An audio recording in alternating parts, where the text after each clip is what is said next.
بسم اللہ الرحمن الرحیم۔ شروع اللہ کے نام سے جو بڑا مہربان نہایت رحم والا ہے۔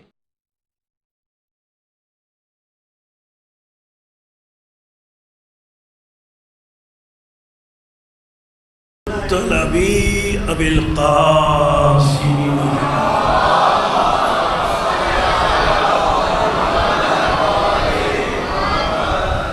الصلاة والسلام على البيته الطيبين الطاهرين المعصومين المظلومين المنتجبين المنتخبين المطهرين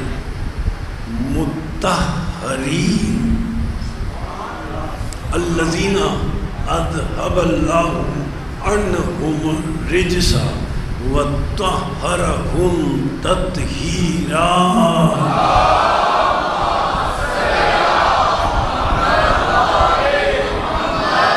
أما بعد فقد قال الحكيم في محكم كلامه المتين وخطابه المبين هو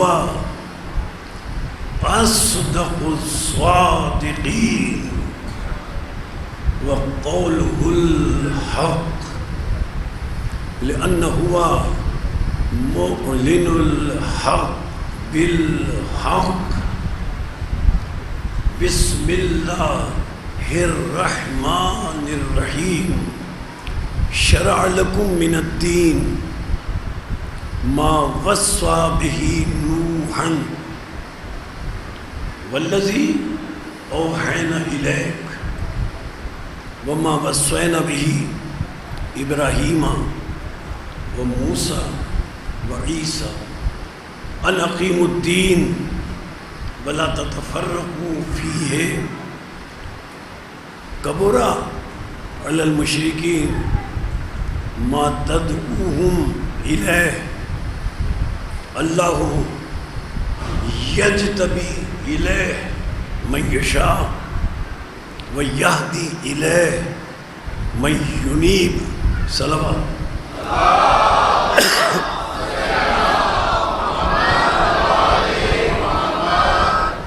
قرآن مجید کا 42واں سورہ، سورہ مبارکہ شورا، 13ویں آیت وفی ہدایہ۔ قرآن اور شریعت اسلام موضوع گفتگو، مسلسل گفتگو آپ کے ذہنوں میں محفوظ ہوگی، جسے آج کی گفتگو سے مربوط اور متصل کرنے کی میں ابتدا میں سعادت حاصل کر رہا ہوں۔ اللہ نے سورہ یوسف، قرآن مجید کا 12واں سورہ، اللہ نے قطعی فیصلہ کر دیا، ان الحکم الا للہ، کہ شریعت اسلام کا فیصلہ کرنے کا سوائے اللہ کے کسی کو حق نہیں ہے۔ اور 45واں سورہ، سورہ جاسیہ، اللہ نے یہ بتایا کہ یہ جو شریعت اسلام میں نے بھیجی ہے تاکہ تم اس پر عمل کر کے اپنی دنیا اور آخرت کو سنوار سکو۔ تو دیکھو، اس شریعت اسلام کے وارث جو ہم نے مقرر کیے، اس کے جو ہم نے مبلغ مقرر کیے، دیکھو ان کی ایک پہچان یہ ہے، ارشاد ہوا ثم جعلناک علی شریعت من الامر، رسول ہم نے تمہیں شریعت اسلام کا پابند قرار دیا ہے، فاتبعھا، اے رسول اس شریعت کی تم اتباع کرو، پیروی کرو۔ اب اللہ نے پہچان بتائی کہ دیکھو، جس شریعت میں فیصلہ صرف اور صرف میرا ہے. اس کے مبلغ اور اس کے وارثوں کی پہچان کیا ہے؟ لا تتبع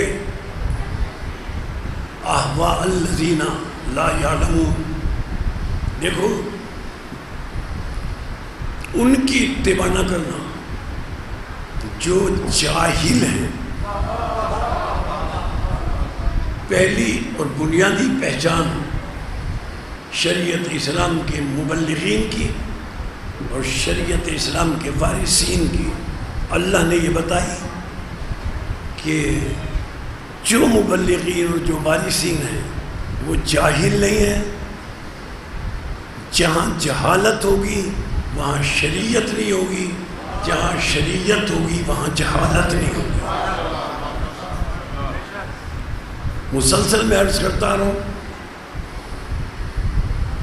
کہ اللہ نے یہ بتایا کہ شریعت کے مبلغ اور وارث وہ ہوں گے جو کل علم کے مالک ہوں. اور کوئی عام انسان کل علم کا مالک نہیں ہو سکتا.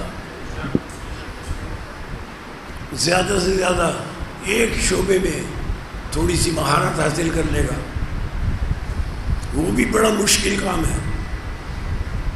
کل علم کا مطلب یہ ہے کسی طرح کا کوئی علم ہو، اس سے وہ جاہل نہ ہو، ہر علم کو جانتا ہو اور ہر علم سے واقف وہ ہوگا.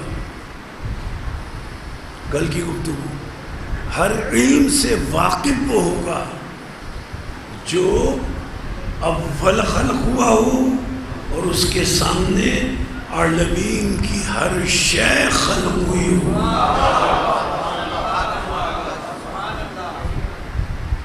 امام محمد باقر علیہ السلام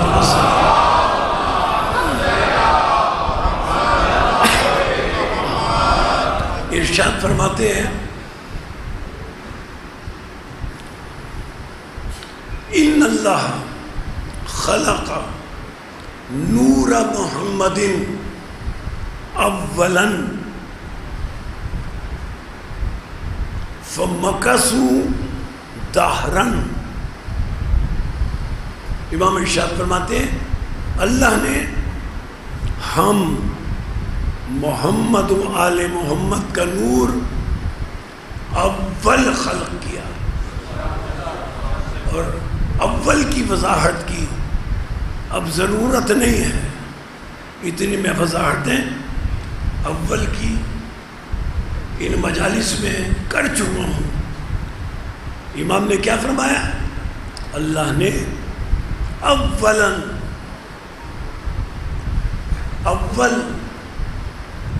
نور محمد و آل محمد کو خلق کیا. اول کا مطلب دہرا دوں بچوں کے لیے، اول کا مطلب یہ ہے کہ جب یہ خلق ہوئے اس وقت کسی شے کا کوئی وجود نہ تھا. اللہ نے جب تک اپنی تخلیق کے بعد بلا فصل فمکثوا دہرا، اپنی تخلیق کے فوراً بعد ہم مکثوا دہرا عالم دہر میں مدتوں رہے. مدتوں امام نے اس لیے کہا تاکہ ہم سمجھ سکیں، ورنہ اس وقت تو زمانہ ہی خلق نہیں ہوا تھا تو مدت کیسی؟ مدتوں فا ہم فوراً رہے. اچھا ایک لفظ ذہن میں رکھے فا، دوسرا لفظ ذہن میں محفوظ رکھے دہرن. دو لفظ ہو گئے. اب یہ دو لفظ ذہن میں رکھے میں وضاحت کرتا ہوں. اب دوسرا فرمان امام محمد تقی علیہ السلام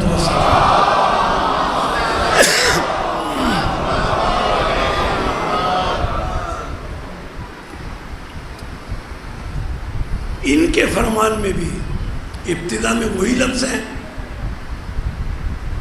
جو 5ویں امام کے فرمان کی ابتدا میں ہے، لیکن آخر میں اس کے بعد کچھ اضافہ ہوا۔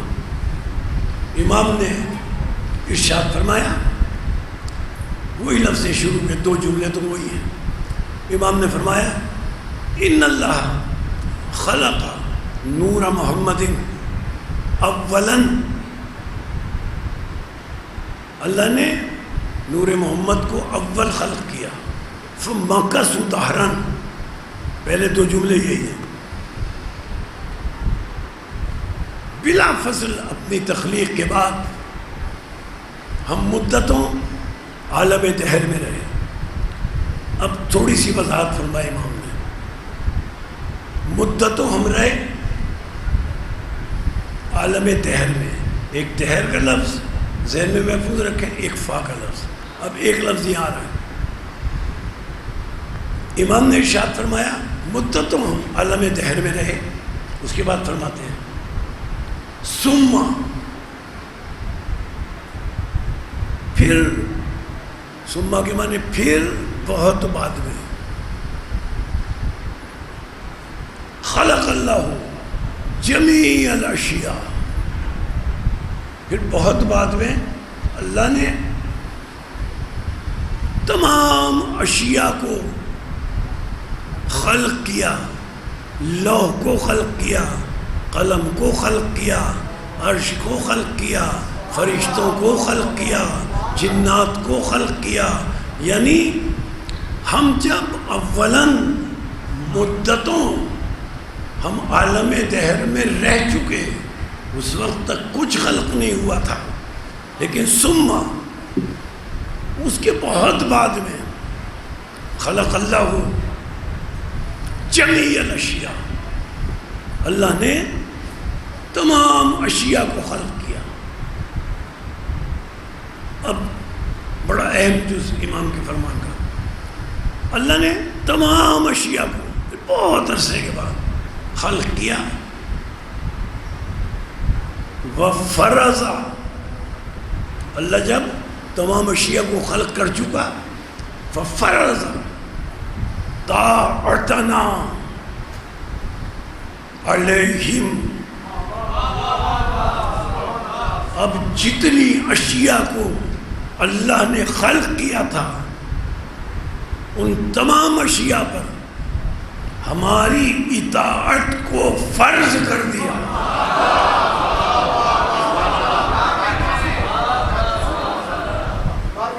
پھر ایک جملہ آگے بڑھا،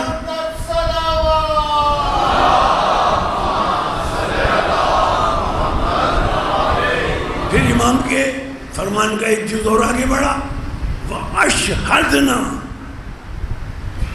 عَلَى جَمِيعِ الْأَشْيَاءِ،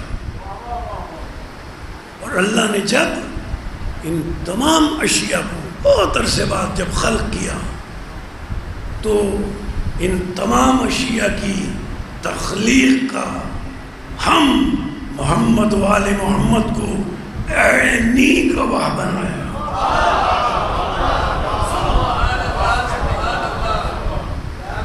اس میں 4 لفظ ہیں، بس یہ عرض کر کے گفتگو کا آغاز کرو۔ پہلا لفظ ہے فا، جو 5ویں امام نے فرمایا، فا مکثوا دہرا، وہی ہمارے امام محمد تقی علیہ السلام نے فرمایا، فمکثوا دہرا، فمکثوا دہرا۔ لیکن اس کے بعد امام نے فرمایا ثم، ایک ہے لفظ فا، فا کے معنی فوراً، فا کے معنی بلا فصل، ایک ہے ثم، لفظی طور پر فا کے معنی پھر، لفظی طور پر ثم کے معنی پھر، لیکن جب ان کے معنی لغت عرب میں لکھے جاتے ہیں تو جہاں فا کا معنی پھر لکھا جاتا ہے تو اس کے ساتھ یہ لکھ دیا جاتا ہے ایسا پھر کہ جس میں فصل نہ ہو، اور ثم کے معنی بھی لکھے جاتے ہیں پھر، لیکن اس کے ساتھ لکھا جاتا ہے کہ ایسا پھر کہ جو مدتوں بعد ہو. ایک ثم مانے مدتوں بعد پھر، فا مانے بلا فصل، تخلیق کے بعد بلا فصل، یہ عالم دہر میں رہے. پھر مدتوں کے بعد جمیع الاشیاء، اللہ نے تمام اشیاء کو خلق کیا. مسلک تشیع کا ایک فیصلہ تو یہی ہو گیا. ثم مانے بہت بعد میں، فا مانے بلا فصل. اب میرا خیال ہے اس پر بحث کی کسی کو ضرورت ہی نہیں ہونی چاہیے کہ رسول کے بعد ان کا جانشین کون ہے.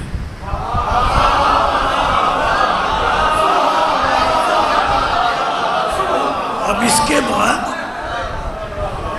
ان لفظوں کے معنی کے بعد کسی کو بحث کرنی نہیں چاہیے، کسی کو شورا کرنا ہی نہیں چاہیے، کسی کو اجماع کرنا ہی نہیں چاہیے، کسی کو مجمع کو بلا کر کسی کو منتخب کرنا ہی نہیں چاہیے. کیوں؟ اس لیے کہ رسول تو فیصلہ کر گئے. رسول نے ثم نہیں کہا. جب رسول نے کہہ دیا من کنت مولا فاہذا،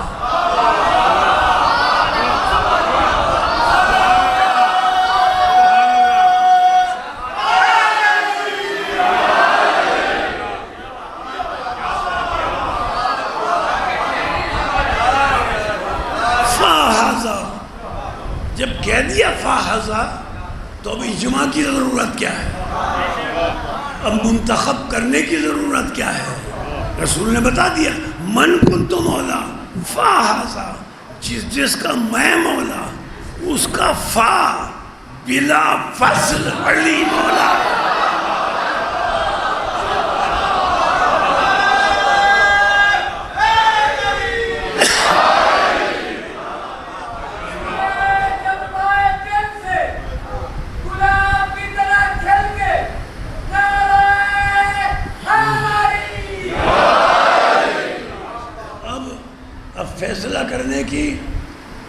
فیصلہ کرنے کی ضرورت نہیں ہے. اچھا میں نے عرض کیا نا 4 لفظوں کی مختصر وضاحت کروں گا. ایک فا ہو گیا، واضح ہو گیا. ایک ثم واضح ہو گیا. اب دونوں اماموں نے لفظ استعمال کیا فَمَكَثُوا دَهْرًا. مکسو جمع کا صیغہ ہے، مکسا واحد ہے اور مکسا تثنیہ ہے. مکسو جمع ہے. اگر صرف اکیلے محمد خلق ہوئے ہوتے تو امام دونوں امام فرماتے ہیں فَمَكَثَ نور محمد، بس اللہ نے اکیلے نور محمد کو خلق کیا. فَمَكَثُوا جمع کا صیغہ استعمال کر کے امام نے یہ بتایا تنہا نہ سمجھنا. مکسو ہم جمع ہستیاں، ہم محمد و آل محمد عالم دہر میں مدتوں رہے.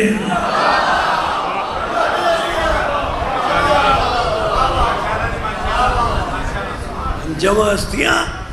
اچھا ایک تو فا ہو گیا، ایک ثم ہو گیا. اب اس کے بعد 2 لفظ اور ہیں.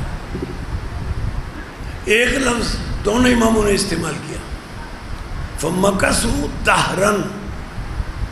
دہر اب عربی لغت اٹھا لیجئے. دہر کے معنی دیکھیں،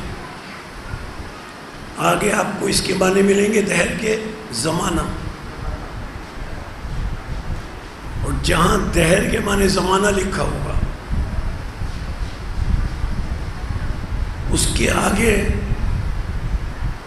بعض لغت میں تفصیل سے یہ لکھا ہے عالمین کی کسی شے کے خلق ہونے سے پہلے کا زمانہ.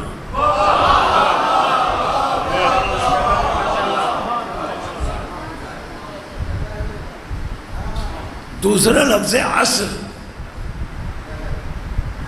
عصر مانے بھی زمانہ. عصر مانے کسی لغت میں دیکھ لیں آگے لکھا زمانہ، لیکن اس کے آگے وضاحت ہے وہ زمانہ جب اشیاء خلق ہو چکی تھیں. اسے لغت میں نہیں لکھا، قرآن میں دونوں کے معنی موجود ہیں.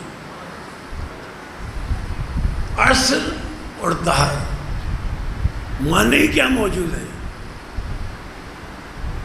لفظ عصر پر قرآن نے، لفظ عصر پر قرآن میں اللہ نے پورا سورہ رکھ دیا، سورہ والعصر. لفظ دہر پہ اللہ نے قرآن میں پورا سورہ رکھ دیا، سورہ دہر. اب آپ اگر یہ سورے پڑھیں گے تو دہر اور عصر کے معنی واضح ہو جائیں گے. عصر وہ زمانہ جب اشیاء خلق ہو چکی، تو سورہ عصر پڑھیں. اللہ بتا رہا ہے کہ عصر وہ زمانہ ہے جب چیزیں خلق ہو چکی تھی، جمیع اشیاء وجود میں آ چکی تھی. سورہ عصر کا لفظ آیت میں بتا رہا ہے. والعصر، زمانے کی قسم. کیسے زمانے کی قسم؟ ان الانسان لفی خسر. جس زمانے میں انسان گھاٹے میں ہے، یعنی انسان پیدا ہو چکا ہے.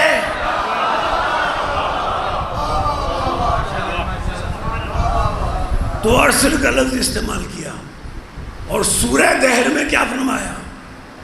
جسے سورہ حلقہ کہتے ہیں. اللہ سورہ دہر میں فرما رہا ہے، پورے سورہ دہر میں فضائل رسول اور آل رسول اللہ نے بیان کر کے یہ بتایا کہ سورہ دہر میں میں ان کے فضائل بیان کر رہا ہوں جو عصر کی بات نہیں ہے، عالم دہر میں تھے.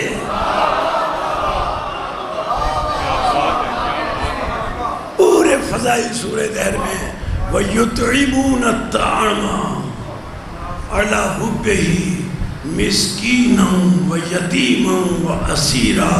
یہ جو مسکین، یتیم اور اسیر کو کھانا کھلاتے ہیں، یہ وہ ہیں جو عصر کی مخلوق نہیں ہے، دہر کی مخلوق ہے.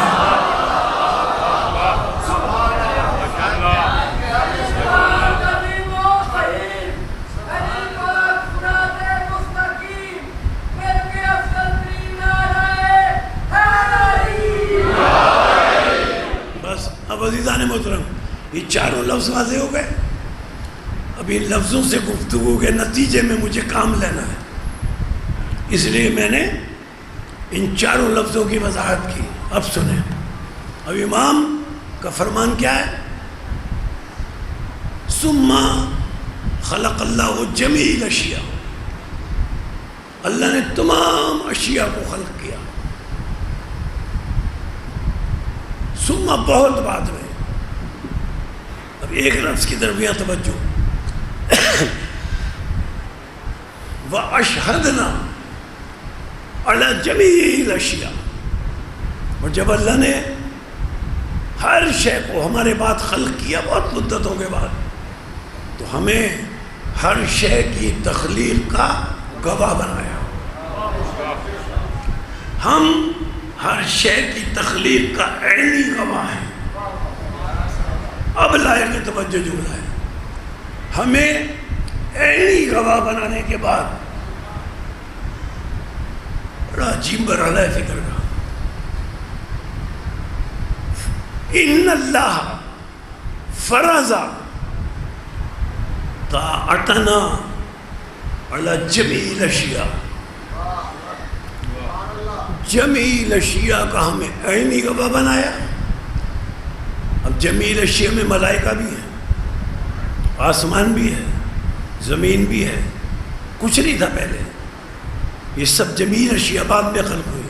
سورج بھی ہے، چاند بھی ہے، ستارے بھی ہیں، انسان بھی ہے، جن بھی ہیں، فرشتے بھی سب ہیں نا.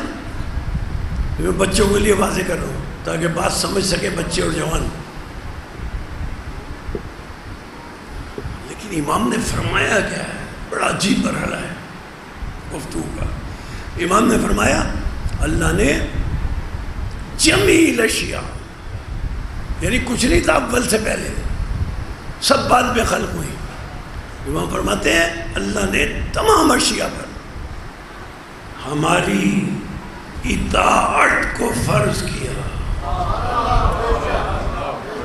بڑا عجیب جز ہے امام کے فرمان کا.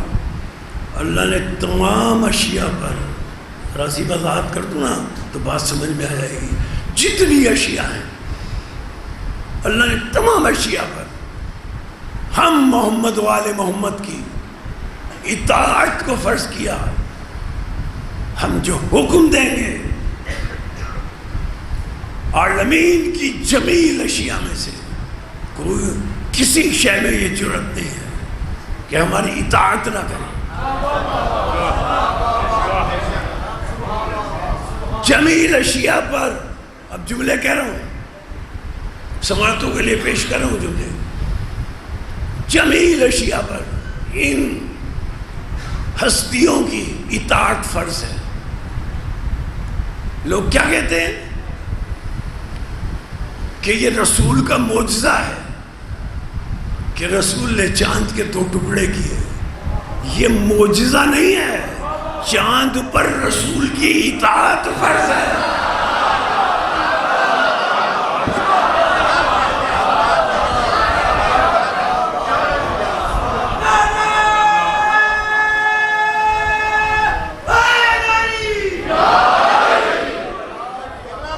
لوگ کہتے ہیں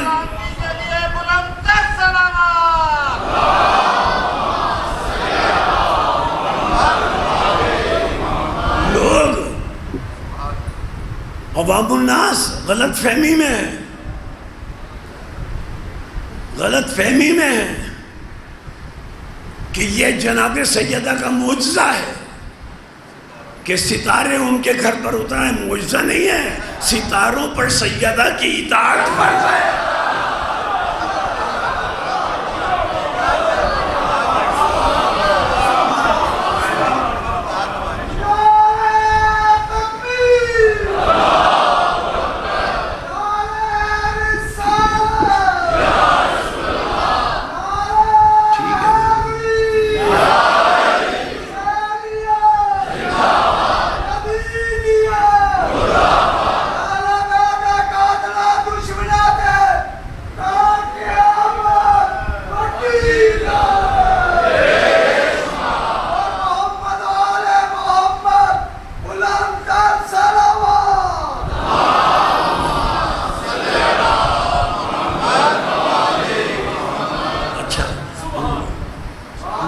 لوگوں کو یہ غلط فہمی ہے کہ یہ رسول کا معجزہ ہے کہ رسول نے چاند کے 2 ٹکڑے کیے ہیں. یہ معجزہ نہیں ہے، چاند پر رسول کی اطاعت فرض ہے. لوگوں کو یہ غلط فہمی ہے کہ جناب سیدہ نے اپنے گھر پر ستارے اتارے. یہ سیدہ کا معجزہ نہیں ہے، ستاروں پر جناب سیدہ کی اطاعت فرض ہے. لوگوں کو یہ غلط فہمی ہے کہ علی نے انگشت کے اشارے سے سورج کو پلٹایا.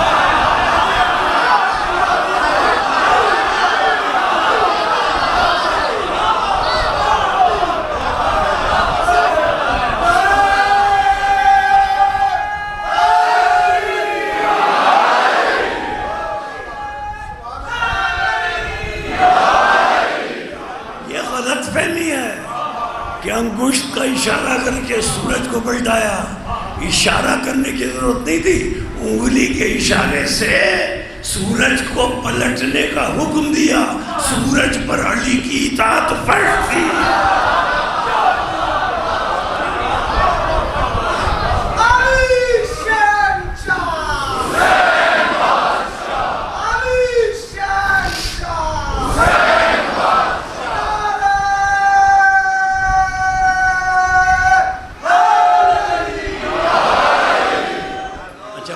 ہے نا کہ یہ اول ہے جمیل اشیاء. جمی کا مطلب ہے کوئی شے مستثنا نہیں ہے، تمام اشیاء پر ان کی اطاعت فرض ہے. سب کچھ جو کچھ ان کے بعد خلق ہوا اور سب کچھ ان کے بعد خلق ہوا، چاند، سورج، زمین، آسمان، فرشتے، لوح قلم، سب ان کے بعد میں خلق ہوئے. وہی پہنچانے والا فرشتہ جبرائیل ان کے بعد خلق ہوا. میکائیل زندگی دینے والا فرشتہ ان کے بعد خلق ہوا.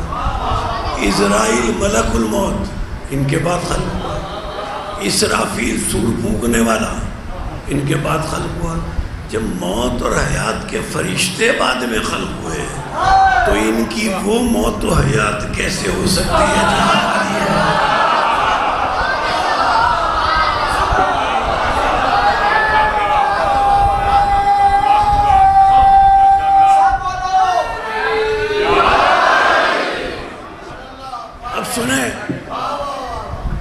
چاند پہ ان کی اطاعت فرض، ستاروں پہ ان کی اطاعت فرض، سورج پر ان کی اطاعت فرض، جمیل اشیاء پر ان کی اطاعت فرض، زندگی دینے والے فرشتے پہ ان کی اطاعت فرض، موت دینے والے فرشتے پہ ان کی اطاعت فرض، وہی پہنچانے والے فرشتے پہ ان کی اطاعت فرض، سور پھونکنے والے فرشتے پہ ان کی اطاعت فرض.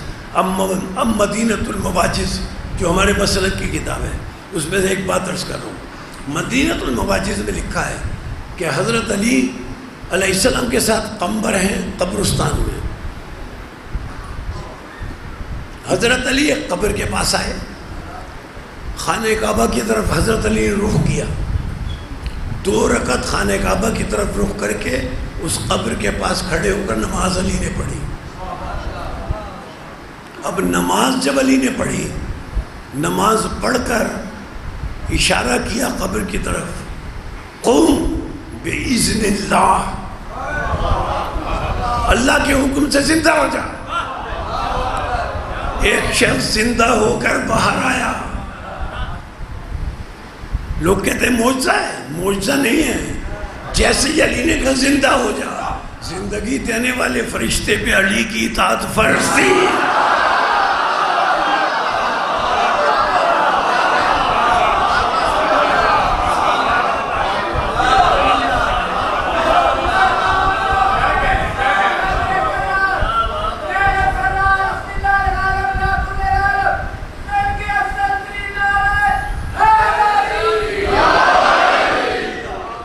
زندگی دینے والے فرشتے پہ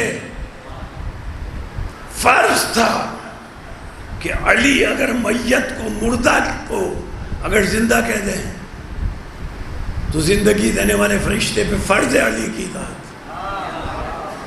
حضرت علی اگر چاہتے تو نہ تو خانہ کعبہ کی طرف رخ کر کے نماز پڑھتے، نہ قم بِإِذْنِ اللہ کہتے. جس طرح انگشت کے اشارے سے سورج پلٹا دیا تھا اس طرح اشارہ کرتے وہ زندہ ہو کر باہر آ جاتا. یہ علی نے کیوں کیا؟ اس لیے کہ قمبر ساتھ تھے. اب علی نے بعد میں قمبر سے کہا، قمبر میں نے 2 رکعت نماز اللہ کی بارگاہ میں اس لیے پڑھی ہے، اور قم کے ساتھ بِإِذْنِ اللہ میں نے اس لیے کہا ہے کہ کہیں تجھے غلط فہمی نہ ہو جائے.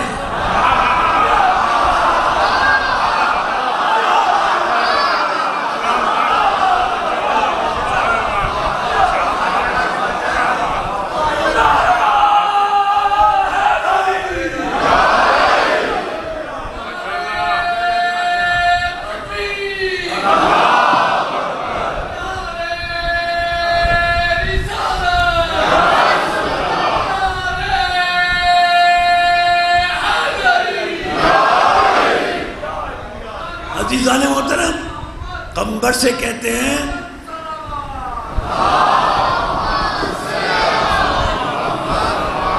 میں یقین سے کہتا ہوں کہ اگر قمبر ساتھ نہ ہوتے تو نہ علی 2 رکعت نماز پڑھتے، نہ قم کے ساتھ بِإِذْنِ اللہ کہتے. کیوں؟ اللہ نے پہلے ہی ہر شے کو حکم دیا ہے کہ ان کی اطاعت کریں، اشارہ کرتے وہ زندہ ہو کر آ جاتا. لیکن اب قمبر سے علی اس شخص کو زندہ کرنے کے بعد کہتے ہیں قمبر میں نے 2 رکعت نماز اس لیے پڑھی ہے، قوم کے ساتھ بِإِذْنِ اللہ میں نے اس لیے کہا ہے کہ کہیں تجھے غلط فہمی نہ ہو جائے کہ میں اللہ ہوں.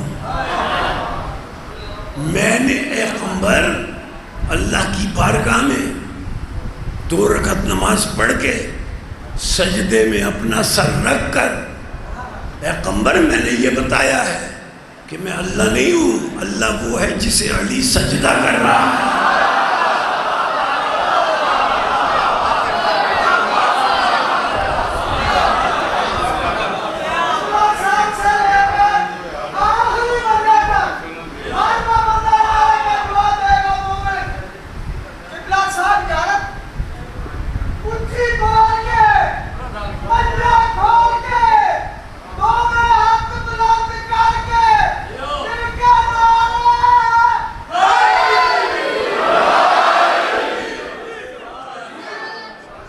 زندگی اے قمبر تجھے غلط فہمی نہ ہو جائے کہ میں اللہ ہوں، میں اللہ نہیں ہوں، اللہ وہ ہے جسے علی سجدے کر رہا ہے، جسے علی جمیل اشیاء تمام اشیاء پر اللہ نے ان کی اطاعت کو فرض کیا. رسول اکرم کا ایک فرمان تو آپ کو بچوں کو بھی یاد ہے. رسول اکرم نے ایک مرتبہ فرمایا، بہت معروف فرمان، انا مدینۃ العلم وعلی بابا. سب کو یاد ہے نا بچوں کو بھی. رسول فرماتے میں علم کا شہر ہوں، علی اس کا دروازہ ہے. ٹھیک ہے؟ اچھا، جب رسول نے یہ فرمایا تو اس وقت 10 افراد ایسے تھے انہیں اپنے علم پر بڑا گھمنڈ تھا. مسلمانوں میں ان 10 نے آپس میں بیٹھ کے مشورہ کیا کہ علم تو ہمارے پاس ہے. رسول کو چاہیے تھا، آپس میں مشورہ کر رہے ہیں 10، رسول کو چاہیے تھا کہ رسول ہم 10 میں سے کسی ایک کو باب مدینۃ العلم قرار دیتے. اب آپس میں مشورہ کر رہے ہیں، یہ رسول نے علی کو باب مدینۃ العلم قرار دیا ہے. چلو ہم علی کے سامنے جا کر ایسا سوال کرتے ہیں، ایسا کام کرتے ہیں، ہم علی کے سامنے جا کر ایسا کام کرتے ہیں کہ جب علی نعوذ باللہ عاجز ہو جائیں گے پھر ہم رسول سے پوچھیں گے کہ انہیں آپ نے باب مدینۃ العلم بنایا، انہیں نہیں بنانا چاہیے تھا، ہمیں بنانا چاہیے تھا. اب کیا طریقہ انہوں نے اختیار کیا؟ نعوذ باللہ علی کو عاجز کرنے کے لیے کیا طریقہ اختیار کیا؟ کہنے لگے ہم 10 میں سے ایک مردہ بن کر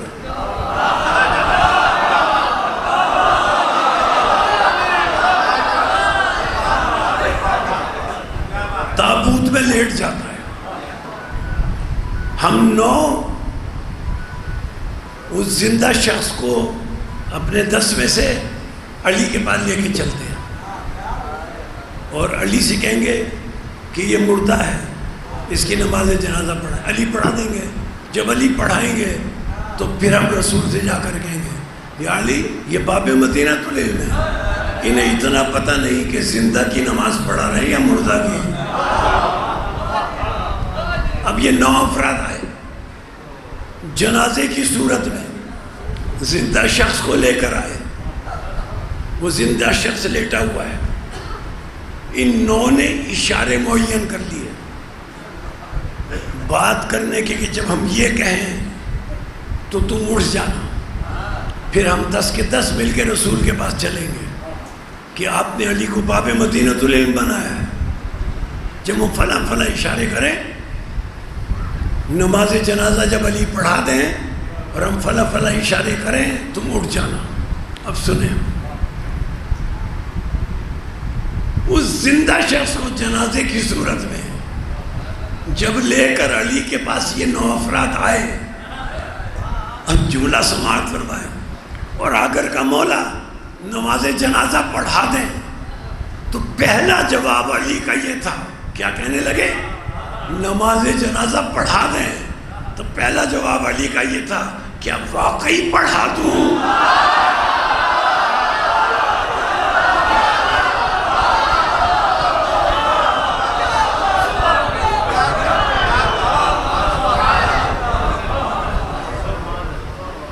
کہنے لگے مولا میت ہے، جنازہ ہے،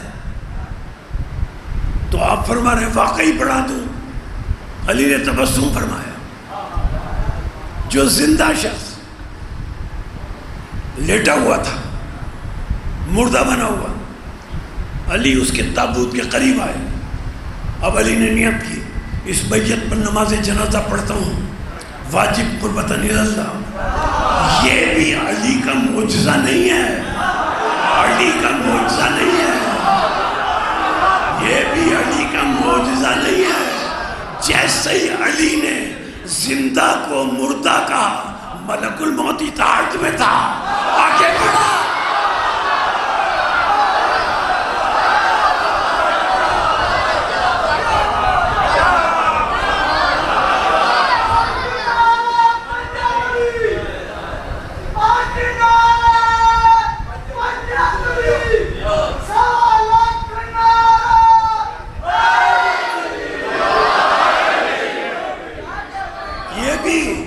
یہ بھی علی کا معجزہ نہیں ہے کہ لوگ کہتے ہیں معجزہ ہے، نہیں معجزہ نہیں ہے۔ ملک الموت پر علی کی اطاعت فرض تھی، اب اگر علی کسی زندہ کو مردہ کہہ دے تو ملک الموت یہ کہتا ہوا آگے بڑھا، مولا آپ نے اسے مردہ کہا ہے، اب یہ نہیں زندہ رہ سکتا۔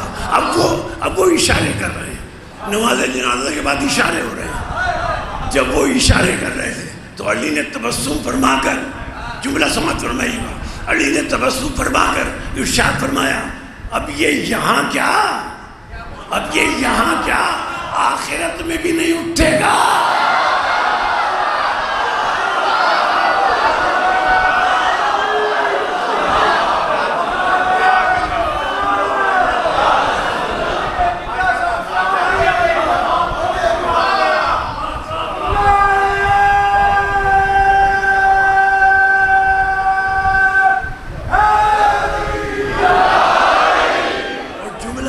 کیا ملتا ہے؟ مولا کائنات کا جملہ ملتا ہے، یہاں کیا اشارے کر رہے ہو، یہاں کیا، یہ آخرت میں بھی نہیں اٹھے گا، اگر آخرت میں اٹھے گا تو علی کی اجازت سے اٹھے گا۔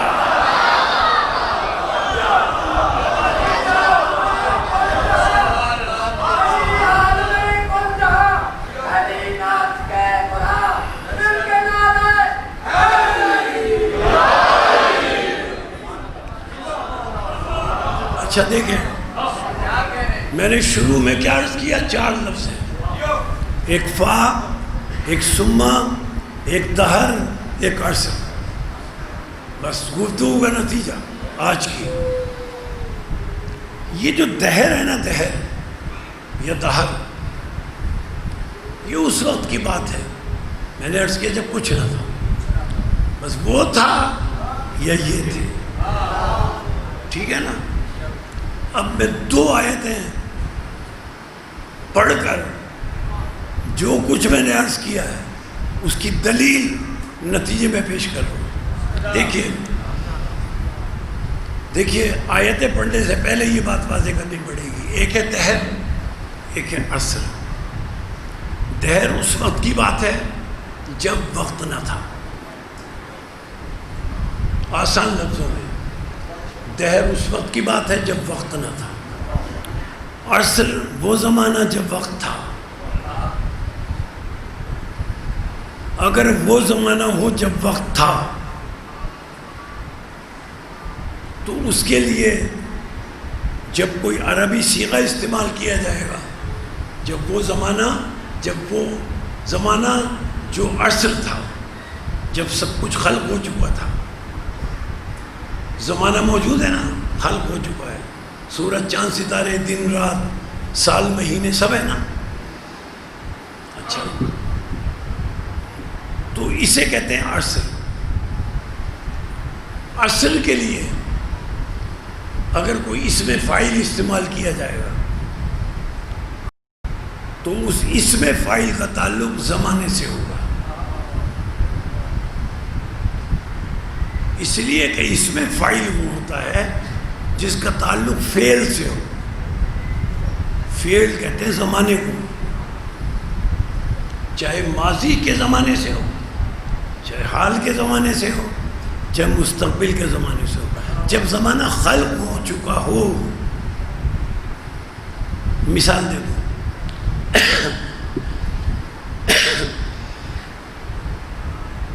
تاکہ بچوں کے لیے بات واضح ہو جائے. ایک لفظ ہے شاہد. شاہد ہے اسم فاعل جس کے معنی گواہ.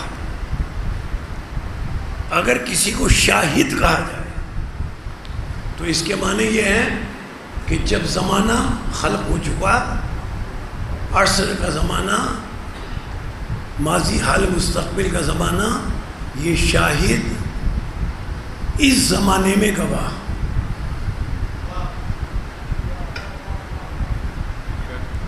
یہ شاہد اس زمانے میں گواہ. بس 2 آیتیں پڑھنی ہیں واضح کرنے کے لیے دہر اور عصر کو. اور اگر عالم دہر سے متعلق گواہی کی کوئی بات کرنی ہو تو اس وقت زمانہ نہ تھا، شاہد نہیں کہا جا سکتا. شاہد اس وقت کہا جائے گا جب زمانہ ہو.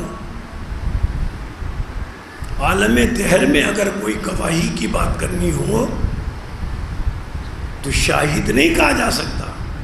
کیوں؟ اس لیے کہ عالم دہر میں وقت ہی نہیں تھا. جب وقت ہو، زمانہ ہو، ماضی ہو، حال ہو، مستقبل ہو، عصر ہو، تو کہا جائے گا شاہد. یعنی اس زمانے کے خلق ہونے کے بعد یہ گواہ. اور اگر کسی شے کی تخلیق سے پہلے عالم دہر میں کسی کی گواہی دینے کی بات کی جائے تو شاہد نہیں کہا جائے گا، پھر کہا جائے گا شہید. شہید اس میں فاعل نہیں ہے. شہید کا فعل سے زمانے سے تعلق نہیں ہے، یہ صفت مشبہ ہے. ایسا گواہ جو عالم دہر میں گواہی دے رہا ہو اسے کہتے ہیں شہید. ایسا گواہ جو عالم عصر میں گواہی دے رہا ہو اسے کہتے ہیں شاہد. بات واضح ہوئی؟ اب آیت سنیں. سورہ رعد قرآن مجید کا 13واں سورہ. یقول الذین کفروا لست مرسلا. اے رسول، یہ مکے کے مشرک کافر کہتے ہیں کہ تو رسول ہی نہیں ہے. اے رسول، ان کے تجھے رسول ماننے یا نہ ماننے سے اے رسول تیری رسالت پر کوئی فرق نہیں پڑتا. قل، اے رسول ان سے کہہ دے کہ تم مانو یا نہ مانو، میری رسالت پہ فرق نہیں پڑتا. اب لفظ دیکھیں اللہ نے کیا استعمال کیے. قل، اب لفظ دیکھیں آیت میں. ان سے کہہ دو کفا باللہ شہیدن، نہیں کفا باللہ شہیدن.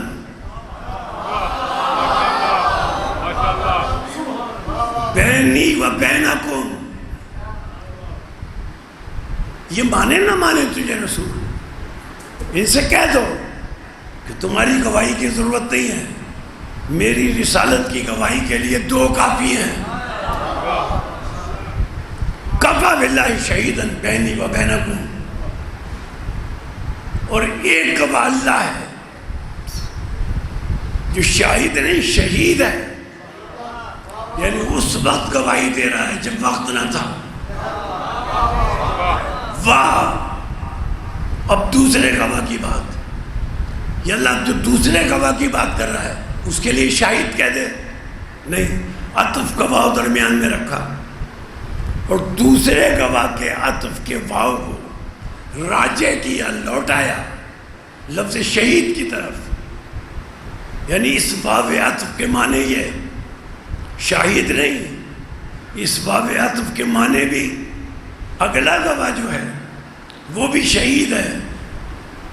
اے لوگو، اگر تم میرے رسول کو رسول نہیں مانتے، نہ مانو، تمہارے ماننے نہ ماننے سے کیا فرق پڑتا ہے؟ کفا باللہ شہیدن بینی و بینکم ومن عنده علم الکتاب۔ سنو اے رسول، تمہاری رسالت کے لیے بس دو گواہ کافی ہیں شہید کی حیثیت سے، ایک اللہ، دوسرا گواہ بھی شہید کی حیثیت سے علی۔ معلوم ہوا دو گواہ کافی ہیں رسول کی رسالت کے۔ گواہی کب؟ جب کچھ نہ تھا۔ معلوم ہے جب کچھ نہ تھا تو رسول رسول تھا، علی گواہ تھے۔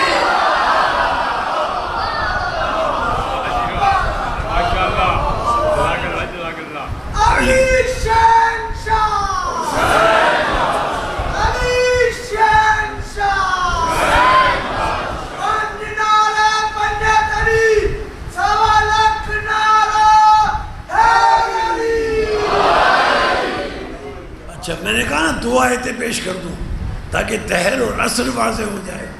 شاہد، اچھا ابھی شاہد کے وزن پر کوئی بھی لفظ آیا عربی میں اس کا تعلق ہوگا عصر سے، جب سب کچھ ختم ہو چکا، اور شہید کے وزن پر جو لفظ آ جائے اس کا تعلق ہوگا اس وقت سے، عالم دہر سے، جب وقت نہ تھا۔ اب ایک لفظ اور دیکھیں اور آیت سنیں، گفتگو نتیجہ آپ کی سماعتوں کے لیے پیش کروں۔ یہاں شاہد ہے، شہید ہے۔ اب ایک اور لفظ دیکھیں، ناصر۔ ناصر وہ مددگار جو زمانہ عصر کا مددگار ہو۔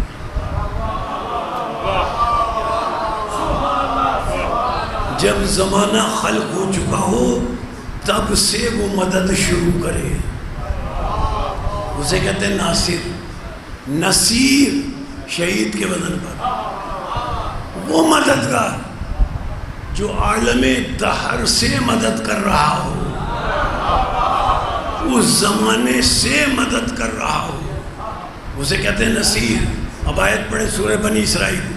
قل، اے رسول مجھ سے دعا مانگ، اللہ فرما رہا ہے اے رسول مجھ سے دعا مانگ۔ کیا شان ہے ہمارے رسول کی کہ دعا بھی مانگتے ہیں تو اس کے حکم سے مانگتے ہیں۔ قل، اے میرے رسول دعا مانگ، رب ادخلنی مدخل صدق واخرجنی مخرج صدق۔ اب سنیں، اور اے رسول دعا مانگ، واجعل لی من لدنک سلطانا نصیرا۔ اے رسول دعا مانگ کہ یا اللہ مجھے وہ مددگار نہ دے جو ناصر ہو، مجھے وہ مددگار دے جو نصیر ہو، اور کب دے، کس طرح دے، آیت میں موجود ہے وَاجْعَلْ لِي۔ رسول دعا کر رہے ہیں مِن لَدُنْکَ، یا اللہ مجھے نصیر دے جو دہر سے مدد کرتا چلا آ رہا ہو۔ اور کیسے دے؟ مِن لَدُنْکَ، یا اللہ اپنے پاس سے دے۔ مِن لَدُنْکَ، یا اللہ اپنے پاس سے دے۔ اللہ نے فرمایا اچھا میں اپنے پاس سے دوں تو اے رسول جاؤ، میرا گھر ہے کعبہ، وہاں سے لے آؤ۔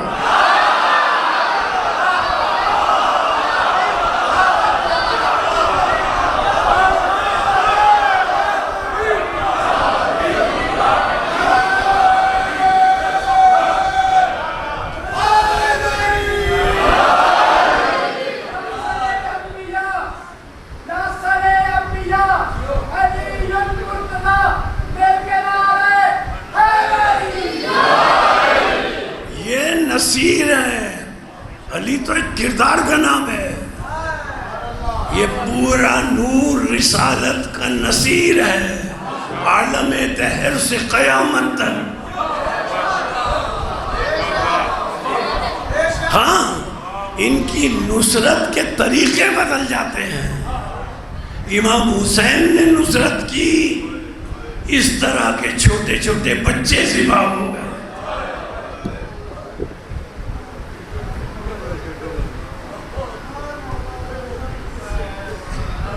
شب عاشور ہے. جناب زینب سلام اللہ علیہا نے اپنے سامنے اون محمد کو بٹھایا ہوا ہے. میرے بچوں، تم جعفر طیار کے پوتے ہو، تم حیدر کرار کے نواسے ہو. دیکھو اسلام پر وقت آ گیا ہے. اپنی جان کو کل عزیز نہ رکھنا، سب سے پہلے جانا اور جا کر میدان میں مرتبہ شہادت حاصل کرنا. کوئی دکھا سکتا ہے ایسی کربلا کی مائیں؟ کربلا جیسی مائیں کوئی دکھا سکتا ہے؟ لیکن میرے بچوں، اگر تم جعفر طیار کے پوتے ہو نا، تم حیدر کرار کے نواسے ہو، تمہاری رگ رگ میں شجاعت ہے. میرے بچوں، اگر بہادری سے لڑتے لڑتے، جناب زینب سلام اللہ علیہا کہتی ہیں، اگر بہادری سے لڑتے لڑتے نہر فرات میں پہنچ جانا تو دیکھو پانی نہ پی لینا. میرا اصغر پیاسا ہے، میری سکینہ پیاسی ہے. روز عاشور آیا، دوپہر ہو گئی، اور محمد کی لاشیں نہیں آئی. کربلا جیسی مائیں کوئی نہیں پیش کر سکتا. جناب زینب سلام اللہ علیہا نے حضرت فضہ کو بلایا. فضہ ذرا جلدی سے جا، میرے ماں جائے بھائی کو حسین کو بلا لا. اون محمد کو بلا لا. فضہ نے ان کو بلایا. سب سے پہلے تو اون محمد آیا، پھر امام حسین علیہ السلام آئے. اون محمد سے مخاطب ہو کر جناب زینب سلام اللہ علیہا کہتی ہیں، رات جو میں نے تم سے کہا تھا تمہیں یاد نہیں نا کہ سب سے پہلے اپنی جان قربان کرنا. اتنی دیر میں امام حسین آ گئے. بچوں نے ہاتھ جوڑ کر کہا، مادر گرامی، بڑے ماموں سے پوچھے. ہم بار بار ان کے پاس گئے، انہوں نے میدان میں جانے کی اجازت نہیں دی. اور مادر گرامی، چھوٹے ماموں عباس سے پوچھے. ہم نے ان سے سفارش بھی کروائی، لیکن جب ماموں عباس نے سفارش کی ماموں حسین سے، تو ماموں حسین کہتے ہیں، بھیا اتنے چھوٹے چھوٹے بچے ہیں، یہ تو گھوڑوں پر سوار بھی نہیں ہو سکتے. مادر گرامی، یہ بڑے ماموں آ گئے. بڑے ماموں سے پوچھ لیں. جناب زینب سلام اللہ علیہا نے کچھ نہیں پوچھا. روایت کے جملے ہیں، جناب زینب سلام اللہ علیہا نے اپنی آستینوں کو الٹا اور آستینوں کو الٹ کر ایک جملہ بس کہا، بھیا حسین، آپ کو میرے حق کا واسطہ،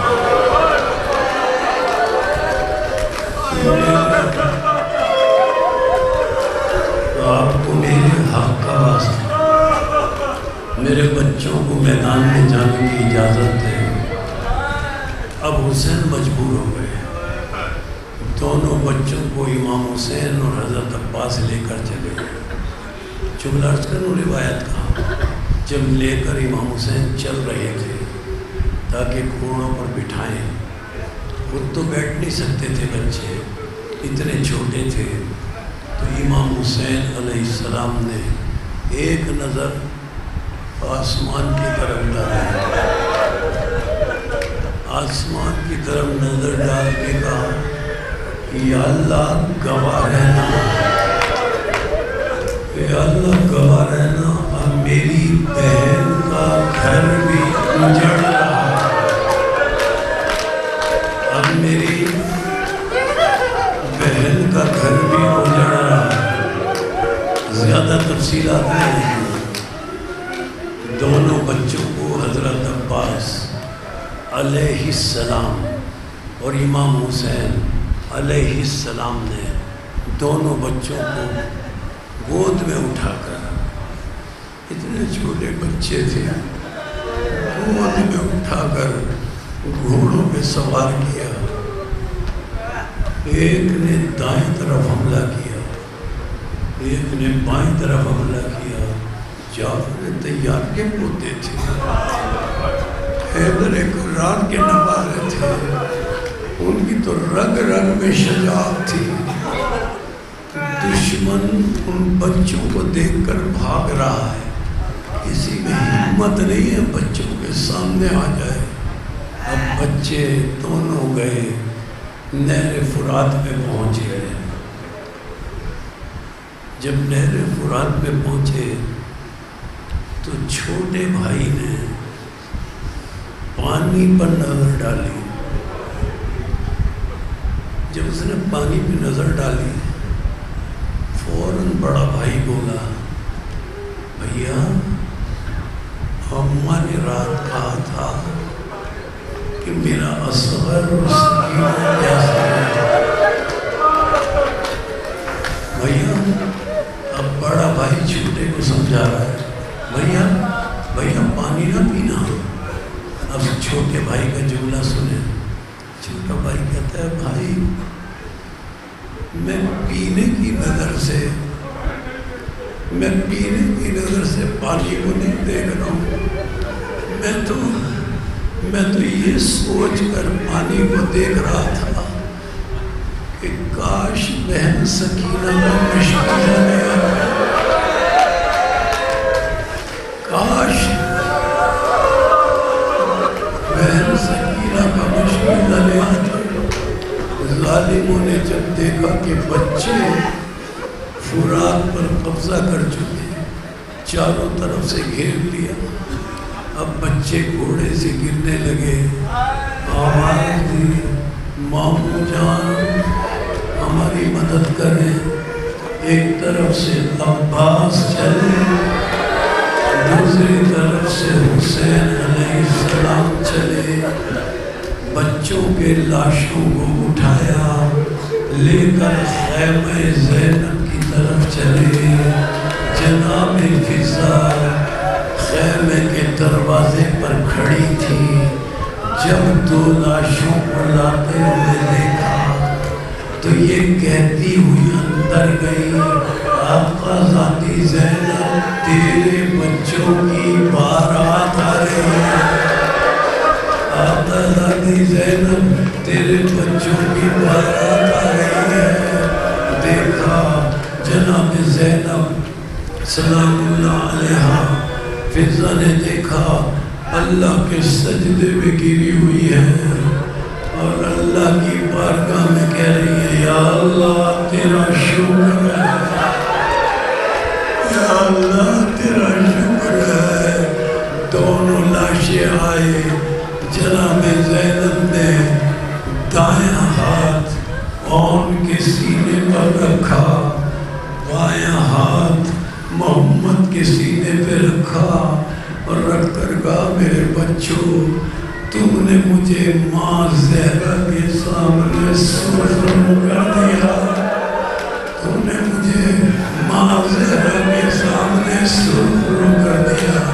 پھر فرماتی ہیں دونوں بچوں سے مخاطب ہو کر اے محمد زینب تمہاری ماں تم پر کبھی نہیں روئے گی، تمہاری ماں تم پر کبھی نہیں روئے گی، تمہاری ماں تمہارا کبھی ماتم نہیں کرے گی۔ تمہاری ماں اگر روئے گی تو اپنے بھائی حسین پر روئے گی، اپنے بھائی حسین پر روئے گی۔ عزیزوں عزاداروں، ان دو بچوں پر گریہ کرنا بہت ضروری ہے، اس لیے کہ انہیں ماں کا گریہ نصیب نہیں ہوا، انہیں ماں کا گریہ نصیب نہیں ہوا۔ میں جناب زینب سے کہوں گا، آقا زادی آ کر دیکھو، ہم عزادار آپ کے بچوں پر رو رہے ہیں، ہم عزادار آپ کے بچوں پر رو رہے ہیں۔ عزاداروں، میں مولا حسین کی خدمت میں عرض کروں، مولا حسین آپ نے کربلا میں بڑی قربانیاں دی، لیکن مولا حسین آپ کی نسل، مولا حسین آپ کی اولاد آج دنیا کے کونے کونے میں موجود ہے۔